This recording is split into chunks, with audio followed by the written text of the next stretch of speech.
Thank you sister Induja.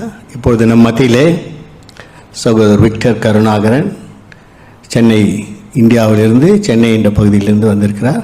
நாம் அனைவரும் நாம் கரங்களை தட்டி அவரை வரவேற்போமாக.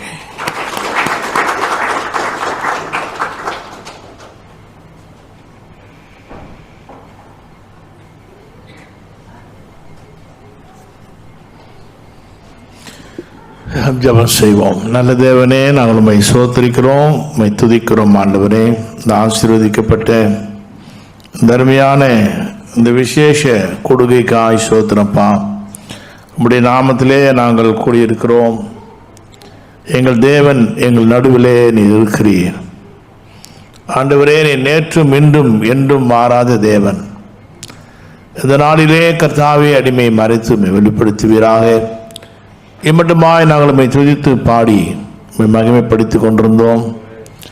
இப்பொழுது ஆண்டவர், உம்முடைய திரு வார்த்தையின் மூலமாய் எங்களுடைய ஆசீர்வதியும் உயிர்ப்பியும் ஆண்டவரே, இந்த ஒவ்வொரு வார்த்தையும் அபிஷேகம் பண்ணப்பட்ட வார்த்தைகளாய், ஆவியாண்டு பேசுகிற வார்த்தைகளாய் இருக்கட்டும். மனுஷ சித்தம் ஒன்று வேண்டாம், முழு சித்தம் நிறைவேறட்டும். இயேசு மூலம் ஜெபிக்கிறோம் நல்ல பிதாவே, ஆமென். ஹல்லேலூயா. ஆண்டவருக்கு மகிமை உண்டாகட்டும். இந்த நாளிலே இந்த திருச்சபையின் விசேஷ கூடுகையிலே தேவ வார்த்தையை பகிர்ந்து கொள்ள ஆண்டவர் பாராட்டின இந்த கிருபைக்காக நான் அவரை துதிக்கிறேன்.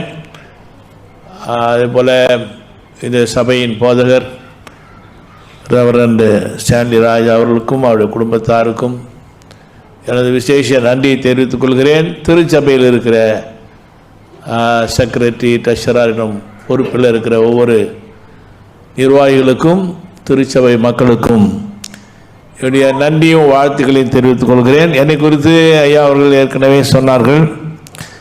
நான் இந்தியாவிலே, சென்னையிலே கர்த்தருடைய ஊழியத்தை செய்து வருகிறேன். சென்னையிலே குரோம்பேட்டை என்ற பகுதியிலே திருச்சபையின் போதகராக இருந்து ஆண்டுடைய வார்த்தையை நாம் அங்குள்ள மக்களுக்கு நான் பிரசங்கித்து வருகிறேன். இன்னும் ஒரு பகுதியிலே இன்னொரு திருச்சபையை நாங்கள் உருவாக்கி இருக்கிறோம். இன்னொரு இடத்திலேயும் ஒரு சபையை உருவாக்கி இருக்கிறோம். ஒரு பைபிள் காலேஜும் நடத்தி கொண்டு வருகிறோம். 50 மாணவர்கள் படித்து கொண்டிருக்கிறார்கள். ஐயா சொன்னது போல ஊழியர்கள் ஐக்கியத்தின் தலைவராகவும் இருந்து தேவனுடைய பணியை செய்ய தேவன் கிருபை செய்து வருகிறார். எனக்கு ஒரு மனைவி, 3 பிள்ளைகள். முதல் மகள், 2வது மகன், 3வது மகன். 3 பேருக்கும் திருமணம் முடிந்துவிட்டது. ஐயா சொன்னது போல் 6 பேர குழந்தைகள். குடும்பமாக நாங்கள் ஆண்டுடைய ஊழியத்தை செய்து வருகிறோம். பிள்ளைகளும் வேலை செய்து கொண்டிருந்தாலும் ஊழியத்திலே அவர்கள் தங்களை அர்ப்பணித்து அவருடைய ஊழியத்தை செய்து வருகிறார்கள். இப்போ நான் இல்லாத நாட்களிலே அவர்கள் சபையிலே என்னுடைய மகன்தான் பாஸ்டாக அழைப்பு செய்திருக்கிறோம். அவர் அங்கே பிரசங்கம் செய்து கொண்டிருக்கிறார். எல்லா ஆராதனைகளும் அவர் நடத்துகிறார். இன்னொரு சபையிலே என்னுடைய மகள் நடத்துகிறார்கள், மருமகன் நடத்துகிறார். இப்படியா எங்கள் ஊழியம் போய் கொண்டிருக்கிறது. எங்களுக்காகவும் குடும்பத்திற்காகவும் நீங்கள் ஜெபித்துக் கொள்ளுங்கள். ஹல்லேலூயா, ஹல்லேலூயா. தூங்குறவனவர் அல்லையே சொல்லுங்க. ஆமென், ஹல்லேலூயா. கர்த்தருக்கு ஸ்தோத்திரம். இந்த நாளிலே நம்ம ஆண்டவரை குறித்து சில வசனங்களை இந்த பகுதியில், வேத பகுதியில் கேட்டோம். நம் தேவன் நல்லவர், ஹல்லேலூயா. அவர் வல்லமை உள்ள தேவன். ஆமென். தேவனால் கூடாத காரியம் எதுவுமே கிடையாது. ஒருவேளை இந்த மாலை ஸ்பெஷல் மீட்டிங்கில் பிரச்சனையோடு வந்திருக்கலாம், வியாதியோடு வந்திருக்கலாம், தேவையோடு வந்திருக்கலாம். எல்லாவற்றையும் கர்த்தர் அற்புதமாய் உங்களுக்கு அற்புதத்தை செய்து விடுதலையாக்கி குணமாக்க போகிறார். ஒரு ஆமேன் வரலைங்களா? நான் நல்லது சொன்னால் ஆமேன் சொல்லுங்க, கெட்டது சொன்னால் சொல்லாதீங்க. ஆமேன், ஆமேன் என்றால் அப்படியே ஆகட்டும். ஹல்லேலூயா. ஆகவே தேவன், நம்முடைய தேவனால கூடாத காரியம் ஒன்றுமே இல்லை. அவர் சர்வ வல்லமையுள்ள தேவன்.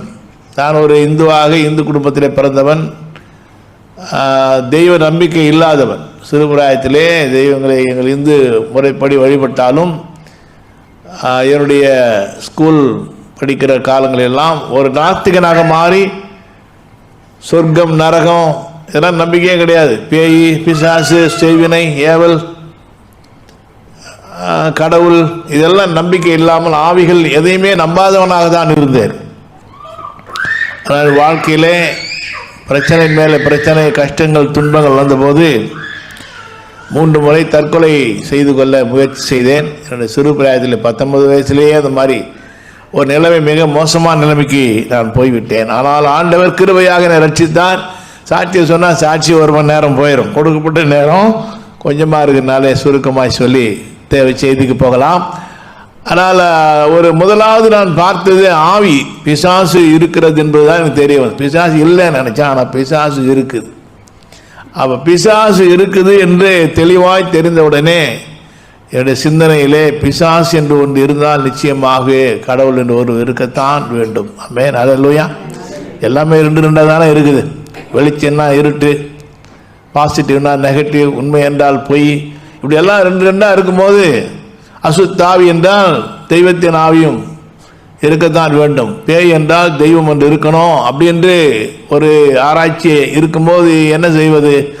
எந்த தெய்வத்தை பேரை போடுறது? கிறிஸ்தவங்க இயேசு என்றாங்க, மகமதியர் அல்லாஹ் நபி என்றாங்க. ஒவ்வொரு மதத்துக்கும் தெய்வ நம்பிக்கை இருக்கிறது. எங்கள் மதத்தில் 33 கோடி தெய்வங்கள், 1000 ரிஷிமார்கள், எல்லா தெய்வங்கள் பேரெல்லாம் எழுதி போட்டு சீட்டு குலுக்கி போட்டால் ஒரு நேரத்துக்கு ஒரு சாமி பேர் வரும். எப்படி கண்டுபிடிப்பது? அப்படியாக யோசனையாக இருக்கும்போது என்னுடைய உள்ளத்திலே ஒரு தெய்வத்தை கண்டுபிடிப்பது ரொம்ப ஈஸி அப்படின்னு யாரை சொல்கிற மாதிரி இருக்கு. அது எப்படி அப்படின்னு கேட்டால், தெய்வம் என்றால் அவர் எப்படி இருப்பார்? அன்புள்ளவராக இருப்பார், வல்லமையுள்ளவராக இருப்பார், பரிசுத்தமுள்ளவராக இருப்பார், படைப்பாளராக இருப்பார். இந்த லட்சணங்கள் எல்லாம் யாருக்கு இருக்குன்னு பாரு. இவ்வளோ தெய்வங்கள் இருக்க, சுருக்கமாக போயிடுவோம். இந்த லட்சணங்கள் எல்லாம் நிறைந்த ஒரே ஒரு அவதார புருஷன் இயேசு கிறிஸ்து தான். ஆமென். அவருடைய பிறப்பு என்னை கவர்ந்தது. என்னை போல அவர் பிறக்கலை. ஆமென். அவர் பரிசுத்த ஒளியினாலே கன்னி மரியாளுடைய கர்ப்பத்திலே ஒளியினால் பரிசுத்த ஆவியினால் உற்பத்தியானார் என்பது என்னை அதிகமாய் கவர்ந்தது. ஹல்லேலூயா. ஸோ அவர் அன்பு ஜீவனையே கொடுத்து நம்மை மீட்டிருக்கிறார்.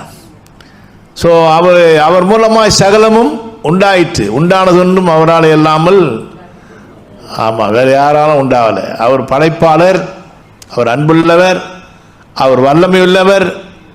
எல்லாமே எல்லா லட்சணங்களும் கிறிஸ்துவிலேயே நாம் காண முடிகிறது. கிறிஸ்துவை நம்ப ஆரம்பித்தேன், வேதத்தை வாசிக்க ஆரம்பித்தேன். என் உறவினர் ஒருவர் ஆண்டவரை குறித்து சொன்னார். பல கேள்விகளுக்கெல்லாம் விடை தந்தது வேத புஸ்தகம். அல்லேலூயா. கிறிஸ்தவனாக மாறினேன், ரட்சிக்கப்பட்டேன், விசுவாசியாக இருந்தேன். ஒரு கம்பெனியிலே வேலை பார்த்து கொண்டிருந்த என்னை ஆண்டவர் தம்முடைய ஊழியத்துக்கு என்று அழைத்தார். இன்றைக்கு ஊழியக்காரனாக கிட்டத்தட்ட ஒரு 30 ஆண்டுகள் ஆண்டுடைய ஊழியத்தை செய்து வருகிறேன். அல்லேலூயா. அருமையானவர்களே, தேவன் நல்லவர் என்று சொன்னது போல அன்புள்ள தேவன் இன்றைக்கு உங்க பிரச்சனையை அவர் மாற்ற வல்லவராக இருக்கிறார். வியாதிய கண்டிப்பாக இன்றைக்கே சுகமாகும், நாளைக்கு அல்ல, இன்றைக்கே சுகத்தை அவர் தருவார். பிரச்சனை, எந்த பிரச்சனை விடுதலை தருவார். தேவனால் கூடாத காரியம் எதுவுமே கிடையாது. அப்போ ஏன் நமக்கு பிரச்சனைகள் மாற மாட்டேங்குது? ஏன் பிரச்சனைகள் தீர மாட்டேங்குது? கிறிஸ்துவுக்குள் எல்லா ஆசீர்வாதங்களையும் தேவன் நமக்கு கொடுத்துருக்கிறார்.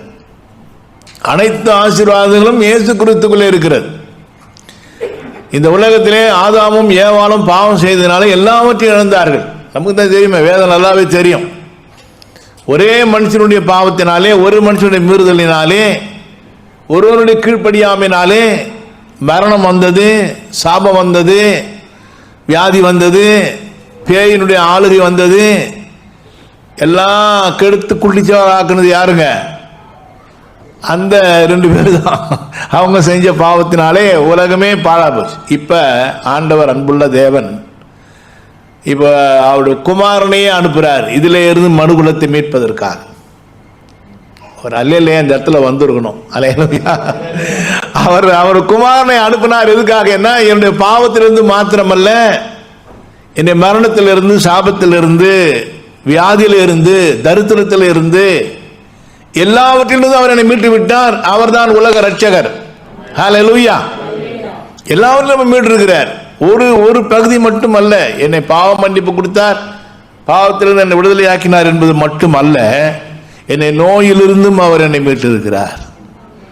ஆமென், ஹல்லேலூயா. எவ்வளவு ஒரு பெரிய சந்தோஷமான ஒரு செய்தி அது பாருங்க. ரெண்டுமே சேர்ந்து தான் வருது. நம்ம ஒன்றை எடுத்துக்கிறோம், ஒன்றை விட்டுடுறோம். எல்லா இடத்துலையுமே நீங்க பாருங்க, நாம் பாவங்களுக்கு செத்து நீதிக்கு பிழைத்திருக்கும்படி அவர் தாமே தம் சரீரத்தில் நம்முடைய பாவங்களை சிறுவின் மேல் சுமந்தார், அவருடைய தழும்புகளால் குணமானீர்கள். ஹல்லேலூயா. அப்ப எல்லாம் அவர் நம்முடைய அக்கிரமங்களை, நம்முடைய நோய்களை மன்னித்து, நம்முடைய பாவங்களை மன்னித்து நம்முடைய நோய்களை குணமாக்குகிறார். ரெண்டுமே சேர்ந்து தான் வருது. திருவிருந்தில் கூட பாருங்க, அப்பமும் எடுக்கிறோம், அவருடைய ரத்தத்துக்கு அடையாளமாய் திராட்சை ரசத்தை எடுக்கிறோம். பழைய ஏற்பாட்டிலையும் பாருங்க, பஸ்கா ஆட்டுக்குட்டியின் மாம்சத்தை அவர்கள் சுட்டு புசித்தார்கள், ரத்தத்தை வாசல் நிலையிலே பூசினார்கள். ரத்தம் இருந்த வீட்டுக்குள்ளே சங்காரதூதன் வரவில்லை, சாவு வரவில்லை. உள்ளே இருந்தவன் நல்லவனா கெட்டவனா? வீட்டுக்குள்ளே இருந்தவன் நல்லவனா இருக்கட்டும், கெட்டவனா இருக்கட்டும், துரோகியா இருக்கட்டும், பாவியா இருக்கட்டும், யாரா இருக்கட்டும், ரத்தம் எந்த வீட்டில் இருக்குதோ அந்த வீட்டுக்குள்ளே சாவு வரவில்லை. அப்போ பாதுகாத்தது அவருக்கு நீதி அல்ல, ரத்தம் அவளை பாதுகாத்து. ஹல்லேலூயா. அப்ப இயேசு கிறிஸ்துவின் ரத்தம் நம்மை நீதிமான்களாய் மாற்றி இருக்கிறது. ஆமென், ஹல்லேலூயா. அப்ப அந்த ஆட்டுக்குட்டியின் மாம்சம் எதுக்கு புசிக்க சொன்னாரு? பஸ்கா ஆட்டுக்குட்டியின் மாம்சத்தை புசித்தவர்கள் ஒருவனாகிலும் பலவீனனாய் இருந்ததில்லை. ஆமென். எவ்வளவு பேருங்க, எவ்வளவு பேர் போனாங்க அந்த எகிப்தில் இருந்து விடுதலை ஆகி போறாங்களே? 6 லட்சம், 6 லட்சம் புருஷர்கள், கிட்டத்தட்ட 30 லட்சம் பேர் போறாங்க. எவ்வளவு பேருங்க? ஒரு 20 லட்சத்திலிருந்து 30 லட்சம் பேர் போறாங்க. அவ்வளோ பெரிய கூட்டம். அந்த ஆட்டுக்குட்டியின் மாம்சத்தை புசித்த ஒருவனாகிலும் பலவீனனா இருந்ததில்லை. ஹல்லேலூயா. அப்ப நமக்கு ஜீவனையும் கொடுத்து பலத்தையும் கொடுத்து நம்ம நடத்துகிற தேவன் தான். இன்றைக்கு புதிய ஏற்பாட்டில் புதிய உடன்படிக்கையில் அதையும் நமக்கு கொடுத்திருக்கிறார். ஹல்லேலூயா. அப்ப அவருடைய ரத்தத்தினாலே நாம நீதிபதிக்கப்பட்டு அவருடைய தழும்புகளால் குணமானோம். ஆமென், ஹல்லேலூயா. ஏசப்பா கைகளிலே தழும்புகள், உயிர் தெழுந்த பிற்பாடு தழும்புகள் இருந்ததா இல்லையா? எனக்கு ஒரு கேள்வி. இன்னைக்கு நம்ம கையில நல்லா இருக்குது, ஆனா அவர் கையில துவாரம் இருக்கு, உயிர் தெழுந்த பிற்பாடும். ஏன்னா அவர் சொல்றாருங்களா, தோமா கிட்ட சொல்றாரு, சீச்சர்களை பார்த்து சொல்றாரு, என்னென்ன ஒரு ஆவியை பார்க்குற மாதிரி பார்க்குறீங்க, நீங்க என்ன தொட்டு பாருங்கள், எலும்பு இருக்கிறதே, மாம்சம் எலும்பும் ஆவிக்கு இருக்காதே கேட்குறாரா? அப்போ தோமா வேற அந்த நேரத்தில் இல்லாததுனால இன்னொரு முறை தரிசனமாவது பார்க்குறாரு. தோமாவே, என் ஆண்டவரே, என் ஆண்டவரே, நான் என்னை கண்டதுனால தான் நீ விசுவாசிக்கிறேன், காணாமல் விசுவாசிப்பவர்கள் தான் பாக்கியவான்கள், இன்னும் சந்தேகம் பண்ணுகிற, உன்னுடைய விரலை எட்டு என்னுடைய விழாவில் போட்டு பாரு, நீ பார்க்கணும்னு சொன்னியே, செக் பண்ணு, இந்த காயங்களை பார், தழும்புகளை பாருறார. அப்ப தழும்புகள் இருந்தது. அப்ப அந்த காயங்கள் எதுக்கு, தழும்புகள் எதுக்கு? ஆண்டவரே, நம்ம பரலோகத்தில் போய் கேட்டா என்ன சொல்லுவாரு? ஏன் ஆண்டவரே நீங்க தழும்புகளோடு இருக்கிறீங்க, நாங்களாம் நல்லா இருக்கிறோமே, கை நல்லா இருக்கும்போது கையில் தழும்பு, உன்னை குணமாக்க, உன்னை குணமாக்க நான் பெற்ற கொடுத்த கிரயம் தழும்புகள், முதுகெல்லாம் தழும்பு, விழாவில் ஈட்டினால் குத்தப்பட்டார். யாருங்க அதை ஏற்றுக்கொண்டோம்போ? நம்ம தழும்பு விரும்ப மாட்டோம். அல்லேலூயா. ஆனால் அருமை ரட்சகர், அழகானவர், சௌந்தரியமானவர், அவர் தழும்புகளோடு இருக்கிறார். ஏன்? நம்மை குணமாக்க. ஹல்லேலூயா. இப்ப இந்த வேத பகுதியை நான் பார்க்கும்போது, ஒரு 12 வருஷமாய் உதிரப்போக்கு, 12 வருஷமாய் உதிரப்போக்குள்ள ஒரு ஸ்திரீ இயேசு ஒன்றை வரா, இயேசுவை தொட்டா சுகமானா. அதான் சம்பவம். இல்லையா? 12 வருஷமாய் உதிரப்போக்கு. நீங்க இந்த சம்பவத்திலே நிறைய ஆவிக்குறி சத்தியங்கள் மறைந்து இருக்கிறது, நிறைய விசுவாச கோட்பாடுகள் இருக்கிறது. இந்த 12 வருஷமாய் உதிரம் போய்கொண்டே இருக்கிறது, ரத்தம் போகிறது. அப்படிப்பட்டவர்கள் தீட்டுள்ளவர்கள். நியாயப்பிரமாணம் அவளை தீட்டுள்ள ஸ்திரீ என்று சொல்லுது. அவள் எதையுமே தொடக்கூடாது, வெளியே வரக்கூடாது. நியாயப்பிரமாணத்தின்படி வெளியே வந்து யாரையாவது தொட்டாலும் அவளை கல்லால் தான் கொல்லணும். நியாயப்பிரமாணம் அவளை விடுதலையாக்கவில்லை. நியாயப்பிரமாணம், மோசையின் பிரமாணங்கள் எந்த ஒரு மனுஷனை நீதிமானாக மாற்றுகிறதில்லை. ஹல்லேலூயா. அப்ப இயேசு கிறிஸ்துவின் ரத்தத்தினாலே தான் நாம் நீதிமான்களை மாறி இருக்கிறோம். நியாயப்பிரமாணம் யாரையும் என்ன செய்யவில்லை, ரட்சிக்கவில்லை. எழுத்து கொல்லுகிறது. எழுத்து என்ன செய்து கொல்லுது, ஆவியோ உயிர்ப்பிக்கிறது. அவருடைய வசனங்கள், இயேசு கிறிஸ்துவின் வசனங்கள் ஆவியாகவும் ஜீவனாகவும் இருக்கிறது. ஹல்லேலூயா. அப்ப இந்த 12 வருஷமா இவள் இப்படிப்பட்ட ஒரு நிலையில் இருக்கிறாள். அவள் எவ்வளோ வைத்தியம் செய்கிறாள், வைத்தியர்களினாலே சுகமாக்க முடியவில்லை. இந்த வசனத்தை நீங்க படிச்சு பார்த்தீங்களா, இந்த மார்க் என்ன சுவிசேஷத்தில் வருத்தத்தின் மேல் வருத்தம், வருத்தப்படுகிற போது, வருத்தப்பட்டு பாரம் சுமக்கிறவர்களே நீங்கள் எல்லோரும் என்னிடத்தில் வாருங்கள், நான் உங்களுக்கு இளைப்பாறுதல் தருவேன் என்று அருமை ரட்சகர் அழைக்கிறார். அல்லேலூயா. அப்ப என்ன வருத்தம் இருந்தாலும் இந்த மாலை, இந்த ஸ்பெஷல் மீட்டிங்லே, இந்த சுவிசேஷ கூட்டத்திலே எதனாலே நீங்கள் வருத்தப்பட்டு வந்திருந்தாலும், கடன் பிரச்சனையா இருக்கலாம், ஒருவேளை வியாதியா இருக்கலாம், இந்த கூட்டத்திலேயே கர்த்தர் உங்களை சுகமாக்குவார் என்று எத்தனை பேர் விசுவாசிக்கிறீங்க? அல்லேலூயா. பாருங்க, இதுல இந்த பகுதியிலே பாருங்க, 12 வருஷமாக வியாதியஸ்தர் இருந்த இவளை அங்க மருந்து சுகமாக்கவில்லை, மருத்துவர் குணமாக்கவில்லை, சிகிச்சையினாலே கஷ்டம். எத்தனை வருத்தம் பாருங்க. ஒரு பக்கம் வியாதினால வருத்தம், மறுபக்கம் பணம்லாம் போயிடுச்சு வருத்தம், இன்னொரு பக்கம் எல்லாத்தையும் விற்று பணம் போன பிற்பாடு என்ன பண்ண, எல்லாவற்றையும் வித்தாலும் போட்டிருக்கு.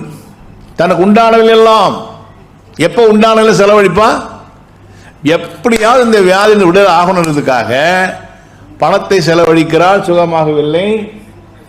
பணம் போன பிற்பாடு தனக்கு உண்டானவை எல்லாம், ஆஸ்திகளை எல்லாம் விற்று செலவழித்தும் சற்றாகிலும் குணமடையாமல் அதிக வருத்தப்படுகிற போது, அப்ப சிகிச்சையினாலே வருத்தம். அநேக வைத்தியர்களை தேடி போகிறார். அநேக வைத்தியர்களை தேடி போகியும் அவர்களாலும் சுகமாக்க முடியவில்லை. இந்த நிலையிலே இவள் இயேசுவை வந்து தொட்டால் சுகமானார். ஒரு அலையில சொல்லுங்களேன். அல்லேலூயா. எவ்வளவு பெரிய ஆச்சரியம் பாருங்க.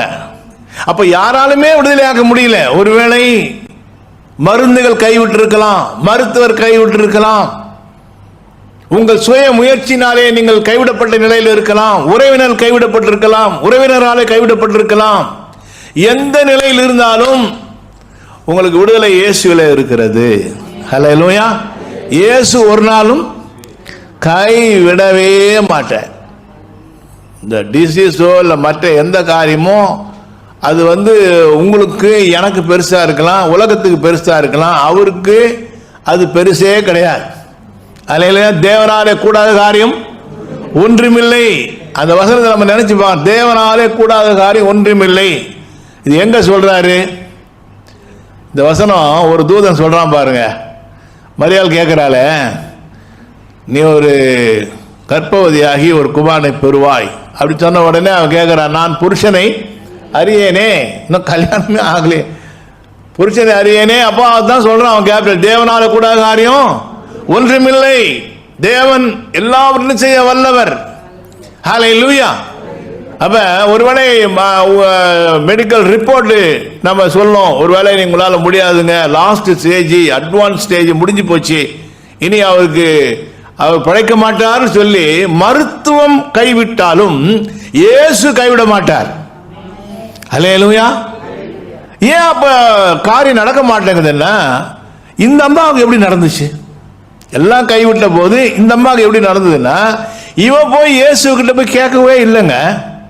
நான் அந்த பகுதியை படிக்கும்போது நான் பட்ட ஆச்சரியமான ஒரு காரியம் என்னன்னா, இவ போய் இயேசுவை கேட்கவே இல்லை. யாராவது இயேசுக்கிறத கூட்டிக்கிட்டு என்ன செய்யல, வீட்டுக்கு வரவும் இல்லை, இந்த செய்தி அவருக்கு சொல்லவும் இல்லை. இவராகவே போய் இயேசுவுக்கு தெரியாமலேயே இயேசுவின் வல்லமையை தனக்குள்ளே இழுத்து கொண்டார். ஆமென். நான் சொல்றது தப்பா கரெக்டா? ஆமென். இவனாகவே போய் இயேசுக்கு தெரியாம என்னை தொட்டது யார் அப்படின்னு கேட்கிறாரு. அப்ப எல்லாரும் சொல்றாங்க, ஆண்டவரே, சீசர் சொல்றாங்க, திரளான ஜனங்களும் என்ன செய்கிறார்கள், நெருக்கி கொண்டிருக்கிறார்கள், முட்டிக்கொண்டு இருக்கிறார்கள், தொட்டுக்கொண்டு இருக்கிறார்கள். என்னை தொட்டது யார் என்று எப்படி நீங்கள் கேட்கலாம்? இங்க கவனிக்க வேண்டிய ஒரு விஷயம் என்னன்னா, நெருக்கி கொண்டிருக்கிறவர்கள் மேலேயோ தொட்டுக்கொண்டிருந்தவர்கள் மேலேயோ எல்லாருக்குள்ளே வல்லமை போகவில்லை. இவள் ஒருவனுக்குள்ளதான் போனது. அல்லேலூயா. அப்ப என்ன இதுல இருக்கு? அப்ப கடைசி ஒரு வார்த்தை சொல்றாரு. என்ன சொல்றாரு? மகளே, மகளே, உன் விசுவாசம் உன்னை குணமாக்கினது.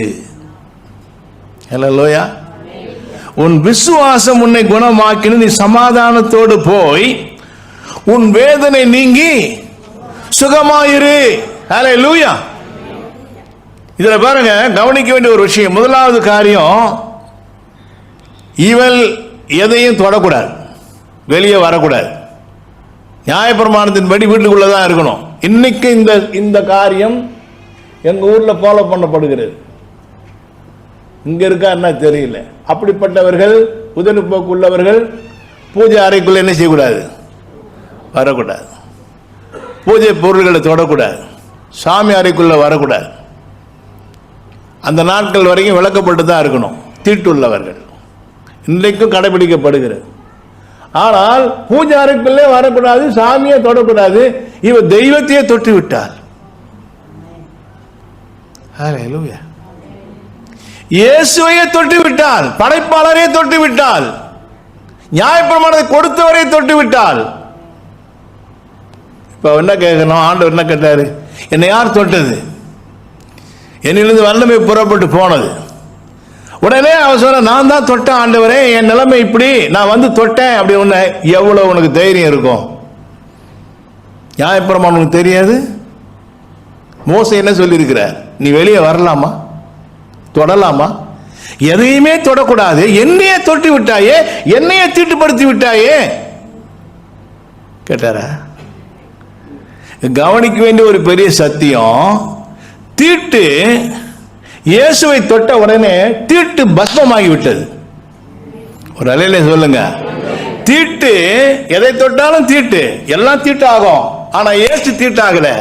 இயேசுவின் வல்லமை அவள் தீட்டை போக்கி விட்டது. ஹல்லேலூயா. தீட்டு பஸ்மம் ஆயிடுச்சு. இனி அவள் தீட்டுள்ளவள் அல்ல.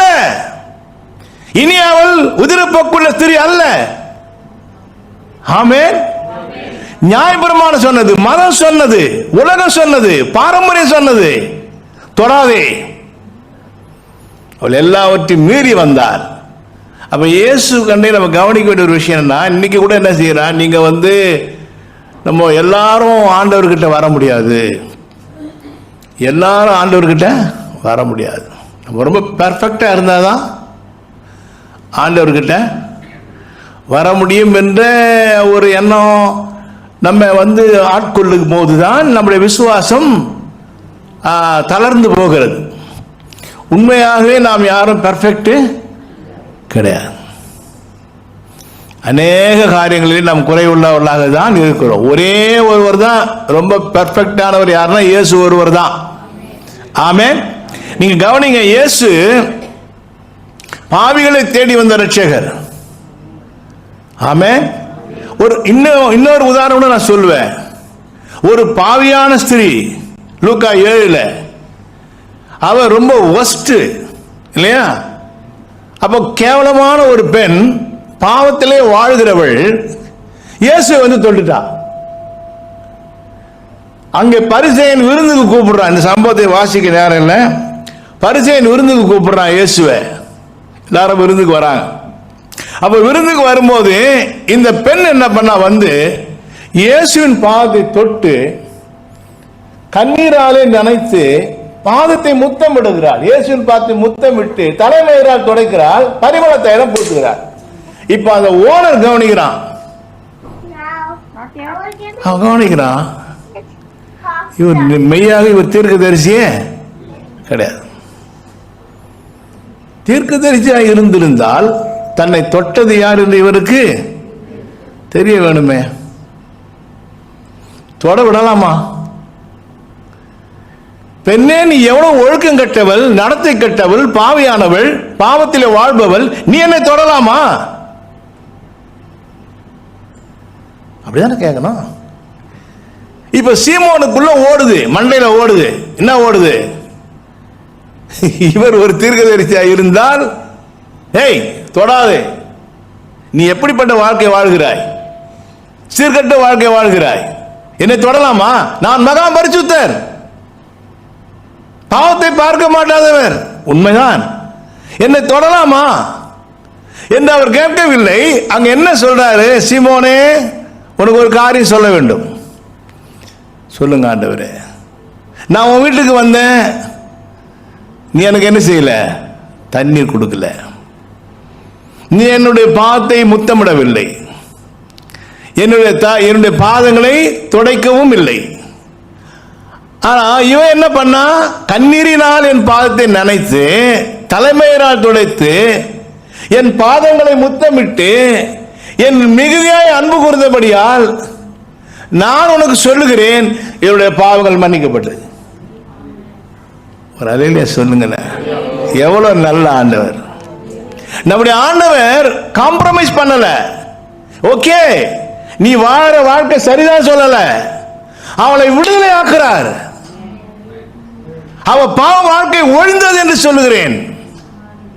இனி அவள் பாவி அல்ல, இனி அந்த ஒழுக்க கட்ட வாழ்க்கை அவள் செய்ய மாட்டாள். இயேசுட்ட வந்தாலே வாழ்க்கை மாறிவிடும். தன்னிடத்தில் வருகிற எவரையும் அவன் செய்கிறது இல்லை, புறம்பே தள்ளுவதில்லை. சொல்லிக்கிட்டே போலாம். இன்னொரு உதாரணம் சொல்லுவேன். விபச்சாரத்திலே கையும் மெய்யுமாய் பிடிக்கப்பட்ட பெண்ணை கொண்டாந்து நிறுத்தினாங்க. சிறுவரிலிருந்து பெரியவர்கள் கையில் என்ன வச்சிருக்காங்க? எல்லாம் கல்லை வச்சுருக்கிறான். அங்க சின்ன பிள்ளைகள் நிக்கிறானுங்க பாருங்க, எல்லாம் அவளை அடிக்கணும். போதகரே, கையுமையுமா பிடிச்சிட்டோம் இவளை.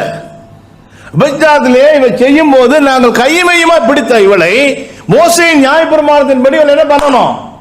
கல்லிருந்து கொல்லப்பட வேண்டும். நீ என்ன சொல்லுகிறீர்? எல்லாம் கேட்டு நிக்கிறீங்க, அடிச்சு கொல்லுங்கடா சொன்னாரா? சொல்லல. கீழே அப்படியே எழுதிக்கிட்டே இருக்காரு, ஓயாமல் கேட்கிறானுங்க. இப்ப ஆண்டவர் சொன்னாரு அடிங்கன்ட்டார். அடிங்கன்னு சொல்லிட்டு ஒரு கண்டிஷன் வைக்கிறார். என்ன கண்டிஷன்? உங்களிலே பாவம் இல்லாதவன் முதலாவது கல்லெறிய கடவன். அப்படின்னா அடின்னு தான் அர்த்தம். பாவம் இல்லாத அடின்றார். இப்ப சிறியவர் முதல் பெரியவர் வரைக்கும் அவன் இருதயம் அவனை வாதிக்குது. எல்லாரும் பாவிகள் தான்.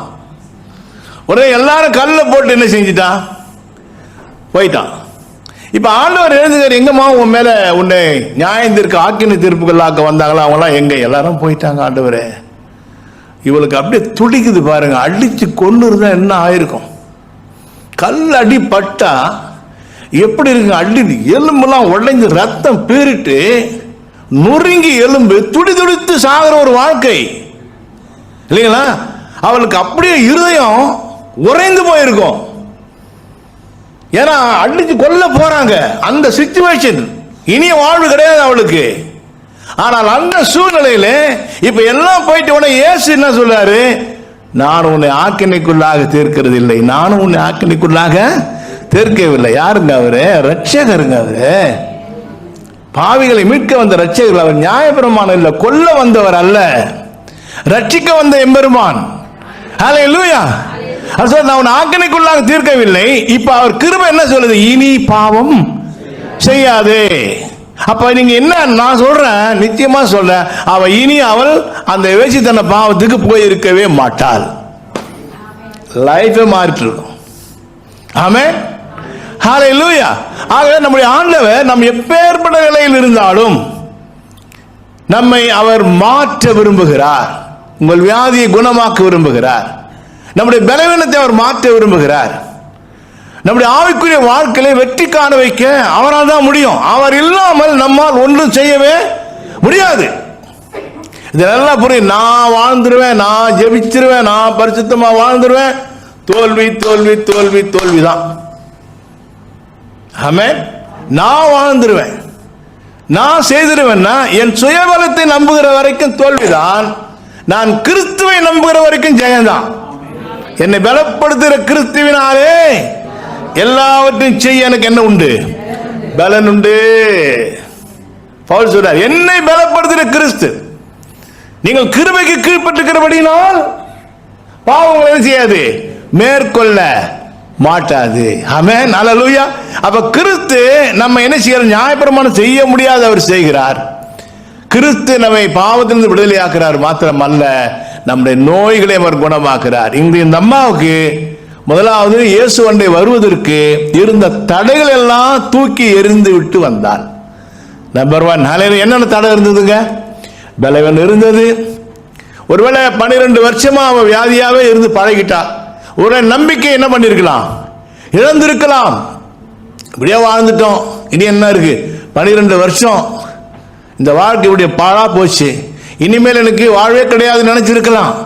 ஆனால் இன்னும் வாழணும், அது எப்படியாவது குணமாகணும்னு தான் வாழ்ந்திருந்தால். அதனால இயேசு வந்தார். இயேசு வருது காரணம் என்ன? இயேசுவை குறித்து அவன் என்ன பண்ணலாம், கேள்விப்பட்டால். ஹல்லேலூயா. அப்ப ஆண்டவர் வார்த்தையை நாம் என்ன செய்யணுங்க, கேட்கணும். ஆமென். அவன் ஒரு வார்த்தையை கேட்கும் போதுதான் நமக்குள்ள என்ன வரும், விசுவாசம் வரும். விசுவாசம் வரும்போது தான் வாழ்க்கையிலே விடுதலை வரும். ஆமென்.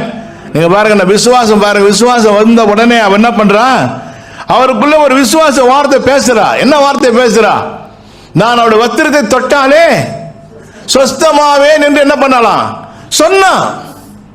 நம்ம பேசுற வார்த்தை ரொம்ப முக்கியம். அடுத்த கட்டம் பாருங்க, அவ பாரம்பரியத்தை மீறி எல்லாம் இயேசு கிட்ட வர முடியல. ஏன் கிட்ட வர முடியாது, இயேசு கிட்ட ஏன் வர முடியல? ஏராளமான கூட்டம் நெருக்கி கொண்டிருக்கிறார்கள்.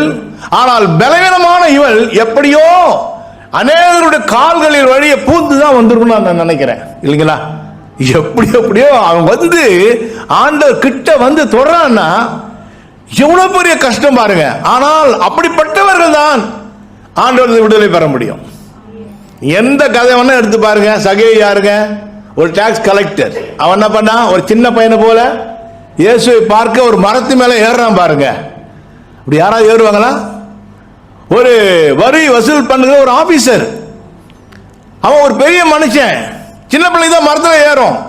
ஆனா இயேசுவை பார்க்க வேண்டும் என்ற ஆவலோடு என்ன பண்றான், மரத்து மேல ஏறி அவரை காண, அவர் எப்படிப்பட்டவரோ என்று பார்க்கும்போது ஆண்டவர் அங்க நின்று சொல்றாரு, சகைவே சீக்கிரம் இறங்கி வா, இன்றைக்கு நான் உன் வீட்டில் தங்க வேண்டும்.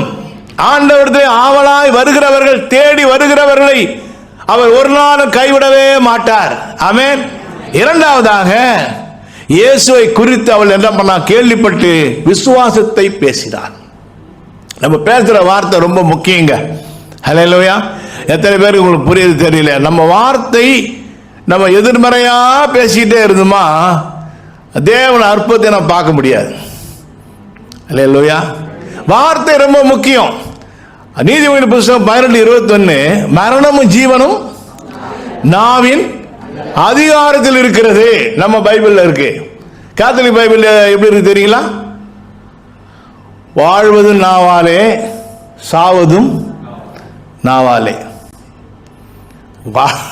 வாழ்வது நாவாலே, சாகிறது நாவால தான். இன்னொரு மொழிபெயர்ப்பில் எப்படி இருக்குன்னா, மரணம் அல்லது ஜீவன் நேரும்படியாக வாயால் பேச முடியும். மரணமோ ஜீவனோ எது நேர வேண்டும் என்று நினைக்கிறாயோ அதை நீ பேசி என்ன செய்யலாம், உருவாக்கலாம்.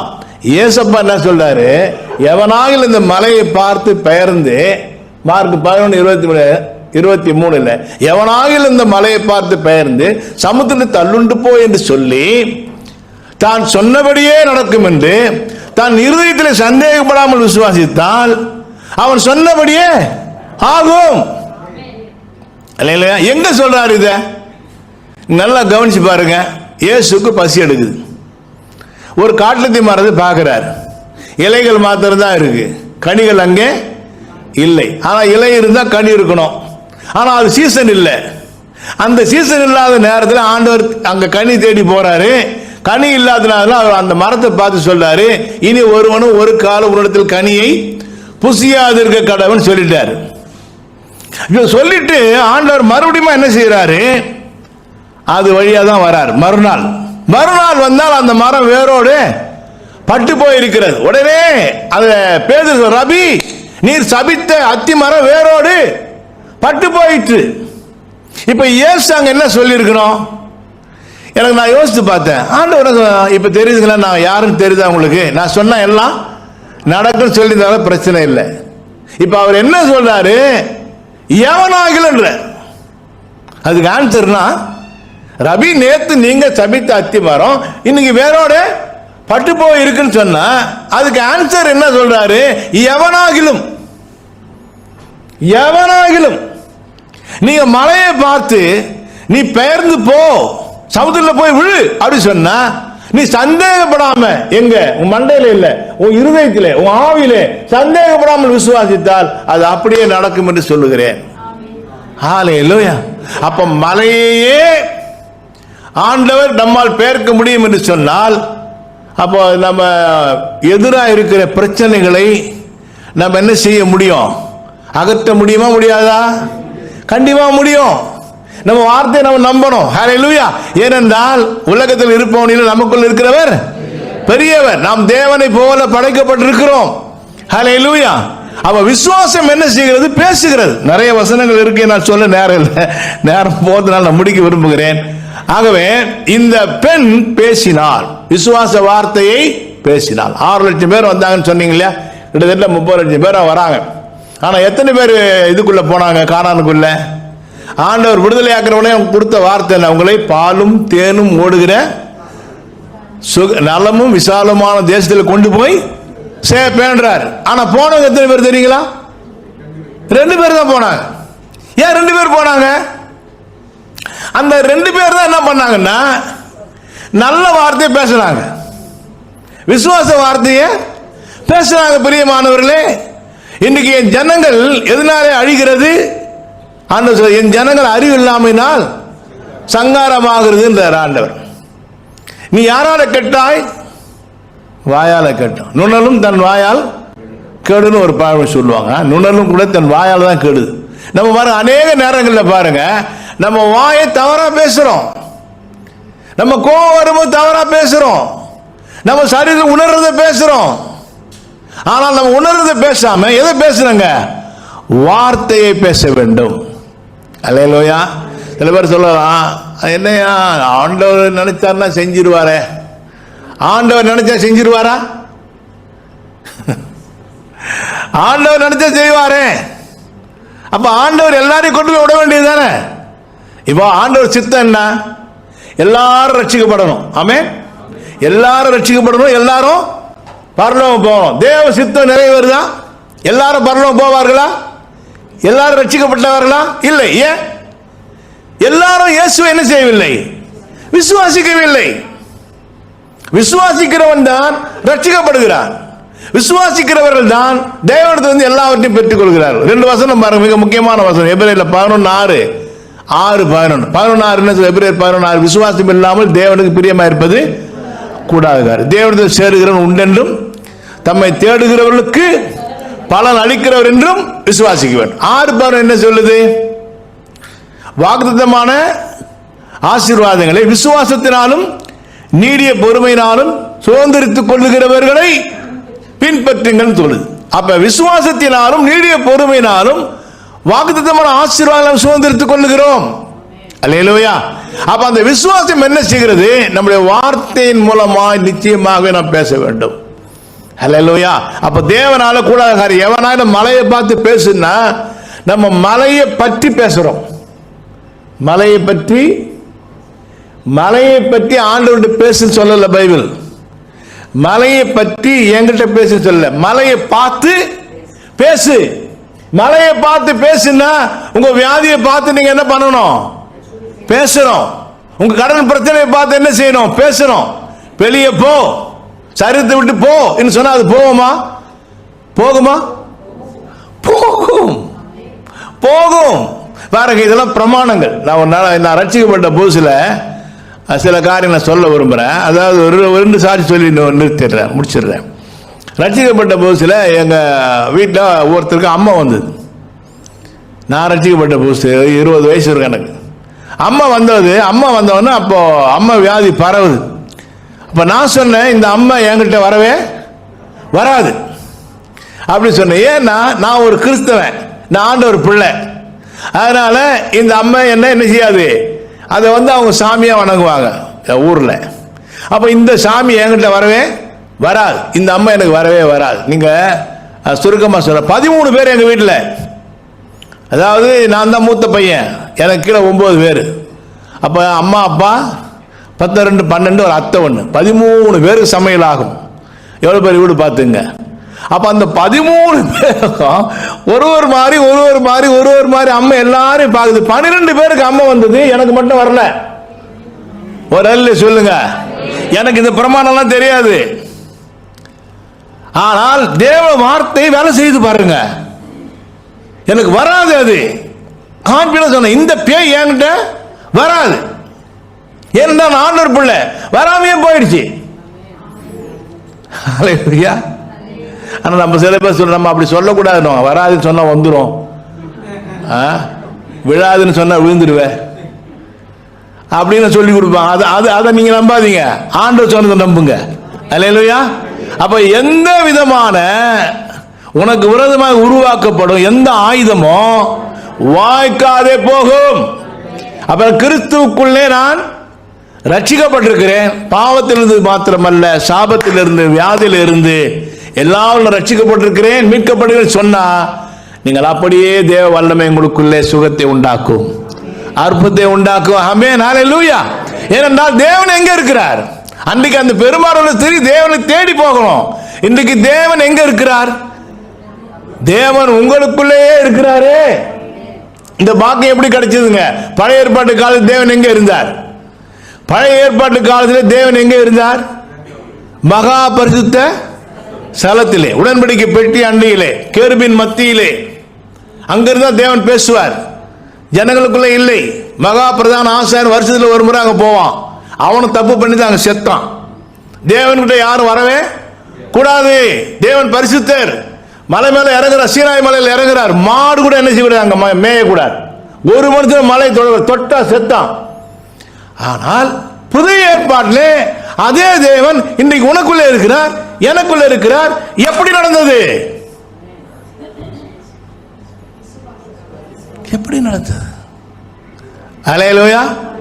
இயேசு ஜீவனை விட்ட உடனே தேவாலயத்தின் திரைச்சீலை மேலிருந்து கீழாக இரண்டாக கிழிந்தது. உடன்படிக்கை பெட்டியையோ கேருபீனையோ ஒருவரும் பார்க்க கூட, பார்த்தா செத்தான், தொட்டா செத்தான். இப்ப எல்லாரும் பார்க்கலாமே, எல்லாரும் ஆண்டவர்கிட்ட வரலாமே. காரணம், தேவனை நம்மையும் பிரித்திருந்த பாவம் ஒழிந்தது. இயேசுவின் ரத்தம் என்ன பண்ணுச்சுங்க? பாவ பரிகார பலியாய் பாவ நிவர்த்தி அவர் செய்து முடித்து மனிதனை பற்றி பிடித்திருந்த பாவத்தை ஒழித்து, ஹல்லேலூயா, நம்மை அவர் பரிசுத்தமாய் மாற்றி இன்னைக்கு தேவன் உனக்குள்ளே எனக்குள்ள வாசம் பண்ணுகிறார். எபேசியர் 4:6 படிங்க பார்க்கலாம். எபேசியர் 4:6 சீக்கிரமா யாரும் படிங்க பார்க்கலாம் பைபிள் எடுத்து. அது எங்க இருக்கிறார் தேவன்? அதனாலதான் எல்லாருக்கும் ஒரே தேவனும் பிதா உண்டு. கவனிங்க கவனிங்க, அவர் எல்லார் மேலும் எல்லாரோடும் எல்லாருக்குள்ளும் இருக்கிறவர். ஹல்லேலூயா. இந்த பாக்கியத்தை இயேசு கிறிஸ்து மூலமா நாம் பெற்றுவிட்டோம். அப்ப தேவன் எனக்குள்ள இருந்தால் தேவ வல்லமை எனக்குள்ள இருக்கிறது, ஆவி எனக்குள்ள இருக்கிறார். ஏன் என் சரீரத்தில் வியாதி இருக்கிறது? ஏனென்றால் நான் வியாதி இருக்கிறது என்று சொல்லுகிறேன். நான் எதை விசுவாசிக்கிறேன்? உணர்கிறதை விசுவாசிக்கிறேன், டாக்டர் ரிப்போர்ட்டை விசுவாசிக்கிறேன், ஸ்கேன் ரிப்போர்ட்டை விசுவாசின்னு இருக்கிறேன். ஆனா பைபிளை விசுவாசிக்க ஆரம்பிக்கணும். அல்லேலூயா. டாக்டர் ரிப்போர்ட்டு மாறும், ஸ்கேன் ரிப்போர்ட்டு மாறும், சரீரத்தின் காரியங்கள் மாறும், உணர்வுகள் மாறும், சூழ்நிலைகள் மாறும். வார்த்தை, எல்லாரும் சொல்லுங்க, வார்த்தை மாறாது. வார்த்தை மாறாது. மாறாததின் மேல ஏன் நிற்க கூடாது? நான் எல்லாம் மாறும். மாறாத வார்த்தையின் மேல் நான் உறுதியா நிற்கலாமே. இயேசு எப்படி பிசாசை ஜெயித்தார்? இப்படி எழுதியிருக்கிறது, இப்படி எழுதியிருக்கிறது, இப்படி எழுதியிருக்கிறது சொன்ன உடனே பிசாசர் ஒன்றும் செய்ய முடியல. அல்லேலூயா. அப்ப தேவ பிள்ளைகள் வார்த்தையில உறுதியாக நிற்கும் போது நிச்சயமாகவே அற்புதத்தை நாம் காண முடியும். ஹல்லேலூயா. அப்ப ஜெபிக்கும் போதே தேவன் அற்புதத்தை செய்து விட்டார் என்று நாம் என்ன செய்யணும்? விசுவாசிக்கணும். தேவனால கூட ஒண்ணுமில்லை, நான் எந்த நிலையில் இருந்தாலும் நான் ஆண்டவர்கிட்ட போகலாம். பெரும்பாடுள்ள சிறு தீட்டுள்ள சிறு இயேசுவண்டை வந்தால், பாவியான சிறு இயேசுவண்டை வந்தால், அப்ப இயேசுவண்டை வந்தாதான் எனக்கு என்ன உண்டுங்க? விடுதலை உண்டு. சில பேர் சொல்லுவாங்க, ஏன்பா நீ இயேசு ஏற்றுக்கொள்ளாம இருக்கிற? நான் கரெக்டா இல்லைங்க, எல்லாத்தையும் விட்டு வரணும், எல்லாத்தையும் விட்டு எல்லாத்தையும் சரியாக்கிட்ட பிற்பாடு தான் என்ன பண்ண முடியும்? இயேசுவண்டை வர முடியும் அப்படின்னு சில பேர் சொல்லுவாங்க. ஆனா அது நடக்கவே நடக்காது. ஹல்லேலூயா. டிஎல் மூடி இந்த விஷயத்தை தெரிஞ்சிருந்த ஒரு முறை ஒரு ஹோட்டலில் டான்ஸ் ஆடுற ஒரு பொண்ணு வந்தா. ஹோட்டலில் அரைகுறை ட்ரெஸ்ஸோடு ஆபாச நடனம் ஆடுற ஒரு பெண்ணு வந்து டிஎல் மூடிக்கிட்ட வந்தாளா, ஏன்னா இயேசுவை ஏற்றுக்கொள்ள விரும்புகிறேன், ஆனால் நான் இப்படிப்பட்ட காரியத்தை செய்கிறேன், அதனால் என்னால் இயேசுவை ஏற்றுக்கொள்ள முடியல அப்படின்னு. அப்போ மூடி சொன்னாரா, நீ இயேசுவை ஏற்றுக்கொள்ளுமா, அப்புறம் நீ போய் உன் இஷ்டமா நீ வந்து டான்ஸ் ஆடுன்ட்டாரா. அப்படியா? இயேசுவை ஏற்றுக்கொண்டு நான் பழையபடி போலாமா? ஹோட்டலில் டான்ஸ் ஆடலாமா? நீ முதல்ல இயேசுவை ஏற்றுக்கொள்ளு, இது ரொம்ப ஈஸியா இருக்குன்னு சொல்லி அவன் என்ன பண்ண, இயேசுவை ஏற்றுக்கொண்டாலாம். இயேசுவை, ஆண்டவரே எனக்கு உனக்கு ரொம்ப பிடிக்குது ஆண்டவரே, எனக்குள்ள வாங்கன்னு சொல்லி இயேசுவை ஏற்றுக்கொண்டுட்டா. ஆண்டவர் உள்ளே வந்துட்டாரு. கொஞ்ச நாள் பொறுத்து மூடியாவை பார்த்தா, டிஎல் மூடியை பார்த்து அந்த பெண்ணை பார்த்து மூடி கேட்டாரா, என்னம்மா இப்போ டான்ஸுக்கெல்லாம் போறியான்னு. ஐயா நான் போவே முடியல என்னால. அல்லேலூயா. இப்போ எனக்கு அந்த போனன்ற எண்ணமே இல்லை, அது எனக்கு வெறுப்பா மாறிவிட்டது. ஆமென், ஹல்லேலூயா. அப்ப கிறிஸ்துவின் வல்லமை தான் நம்மை மாற்றுகிறது, கிறிஸ்துவின் வல்லமை தான் நம்மை குணமாக்குறது, கிறிஸ்துவின் வல்லமை தான் நம்மை பூர்ணப்படுத்துகிறது. கிறிஸ்து இல்லாமல் நம்மால் ஒன்றும் செய்ய முடியாது. ஆனால் எந்த நிலையில் இருந்தாலும் நீங்கள் இயேசுவண்டே வரலாம். பாவியான பெண் இயேசுவண்டே வந்தால், தீட்டுள்ள பெண் இயேசுவண்டே வந்தால், யாரா இருந்தாலும் இயேசுவண்டே வரலாம். இயேசுவின் வல்லமை உங்களுக்குள்ளே பாய்ந்து வருகிறது. அவள் விசுவாசித்தால் விசுவாசம் அவளை குணமாக்கிறது. நம்முடைய விசுவாசம் நம்மையும் குணமாக்கும். நம்முடைய வார்த்தைகளை கவனம் செலுத்துவோம், கர்த்தர் உங்களுக்கு பெரிய அற்புதங்களை செய்வார். ஹல்லேலூயா. அப்படி நம்ம ஜெபம் பண்ணோம். அப்படி எழுந்து நின்று ஒரு ஜெபத்தை நான் உங்களுக்காக எடுக்க விரும்புகிறேன். ஒரு சிறு ஜெபம். உங்களிலே ஒருவேளை பிரச்சனை இருக்கலாம், வியாதி இருக்கலாம், ஏதோ ஒரு காரியம், மலை போல ஒரு காரியம் உங்களை பயமுறுத்தி கொண்டிருக்கிறார். அந்த மலையை பார்த்து பேசுங்கள். இயேசு நாமத்திலே மலையே போன்னு சொன்னது போகும். ஹல்லேலூயா. அந்த பிரச்சனையை போக முடிய கட்டளை கொடுங்க. உங்களால முடியும். ஏன்னா உங்களுக்குள் இருக்கிறவர் பெரியவர். யாருடைய நாமத்தினாலே? இயேசுவின் நாமத்தினாலே. ஹல்லேலூயா. அந்த நாமத்தை குறித்து ஒரு பாட்டு பாடுனீங்க இல்லையா? அவருடைய நாமத்தினாலே எல்லாமே நடக்கும். பிசாசு துரத்துகிறது எதுங்க? இயேசுவின் நாமம். ஜபத்துக்கு பதிலை கொண்டு வருவது எது? இயேசுவின் நாமம். அந்த நாமம் வானத்திலும் பூமியிலும், பூமியின் கீழ் பாதாளத்திலும் சகல அதிகாரமுள்ள நாமம் இயேசுவின் நாமம்.